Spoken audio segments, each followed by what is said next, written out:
Hello friends, this is CA Darshika Agrawal. आज Taxolegally के channel के माध्यम से मैं आप सब के लिए एक नया वीडियो लेकर आई हूँ जिसका टॉपिक है सेक्शन 206C(1)H। ये सेक्शन सेलर पर एप्लीकेबल होगा और ये सेक्शन 1 अक्टूबर 2020 से एप्लीकेबल होगा। इस सेक्शन को लेकर बहुत सारे लोगों के मन में बहुत सारी क्यूरियोसिटीज़ हैं, क्वेश्चंस हैं, तो उन क्वेश्चंस को क्लैरिफाई करने के लिए checkout the full video.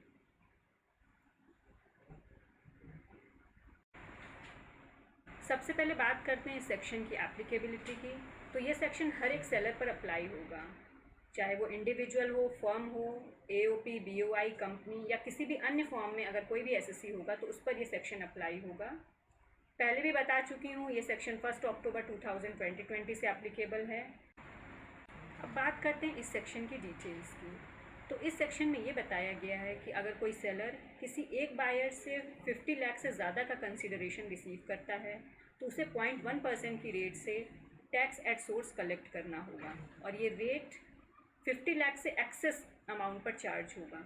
For example, अगर आपने किसी एक बायर को 48 लाख के गुड्स सेल किए हैं और उनका पेमेंट भी रिसीव कर लिया है, नाउ अब आप अपनी नेक्स्ट इनवॉइस का पेमेंट रिसीव करने जा रहे हैं जो सपोज 5 लाख की है, तो आपकी टोटल सेल्स हो गई 48 + 5 that is 53 lakhs। Now when you will get the payment of this invoice, जब आपको इस 5 लाख का पेमेंट रिसीव करना होगा तो आपको 50 लाख से एक्सेस दैट इज़ 53 - 50 3 lakhs के कंसिडरेशन पर 0.1% की रेट से टैक्स कलेक्ट करना होगा और उसे गवर्नमेंट को पे करना होगा। Now point to be noted, जैसा कि आप सब जानते हैं, ड्यू टू कोविड-19 इस टाइम गवर्नमेंट ने टीडीएस एंड टीसीएस के रेट्स को 25% से कम कर दिया है। सो अकॉर्डिंगली इस सेक्शन में भी 1 अक्टूबर 2020 से 31 मार्च 2021 तक जो रेट अप्लाई होगा वो 0.1% ना होकर के 0.075% होगा। ये रेट उन बायर्स के लिए है जिनके पास पैन है। अगर आपके बायर के पास पैन नहीं है तो आपको 1% के कंसिस्टेंट रेट से ही टीसीएस कलेक्ट करना होगा। टीसीएस का यह प्रोविज़न रिसीप्ट बेसिस पर अप्लाई होगा। दैट मीन्स आपने जितना पेमेंट रिसीव किया है उसी बेसिस पर 50 लाख की कैलकुलेशन की जाएगी। नाउ टीसीएस का यह प्रोविज़न हर प्रकार के गुड्स पे अप्लाई होगा एक्सेप्ट वो गुड्स जिनके लिए टीसीएस का प्रोविज़न पहले से बना हुआ है, जैसे alcohol, timberwood, tendu leaves, motor vehicle अगर 10 लाख से ज़्यादा की सेल है, इन सब को छोड़कर हर एक गुड्स पर टीसीएस का यह प्रोविज़न अप्लाई होगा।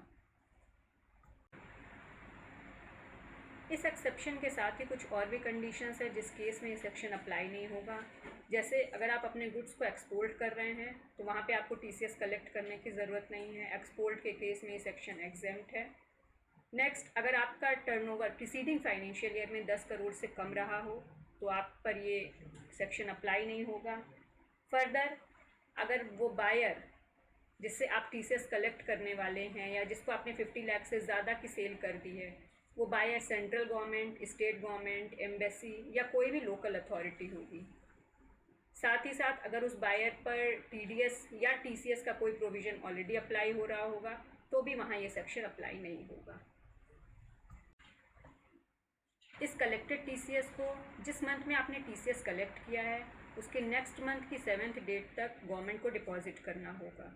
साथ ही सेलर को 27EQ फॉर्म में रिटर्न फाइल करना होगा क्वार्टरली बेसिस पर, जिसके लिए डेट्स होंगी 1st quarter that means April to June के लिए 15 जुलाई, जुलाई टू सितंबर के लिए 15 अक्टूबर, अक्टूबर टू दिसंबर के लिए 15 जनवरी and last quarter of financial year that is January to March के लिए 15 मई। आई होप आप सबको ये प्रोविजंस क्लियर हो गए होंगे। इसलिए अब 1 अक्टूबर 2020 ऑनवर्ड्स अगर किसी एक बायर से 50 लाख से ज़्यादा का पेमेंट मिलने लगे तो प्लीज़ थोड़ा अलर्ट हो जाइए और सेक्शन 206C(1)H के अकॉर्डिंग टीसीएस कलेक्ट करना नहीं भूलिएगा। Thanks for watching this video and give your comments, suggestions and feedback in our comment box. Stay connected, stay updated. जय हिंद।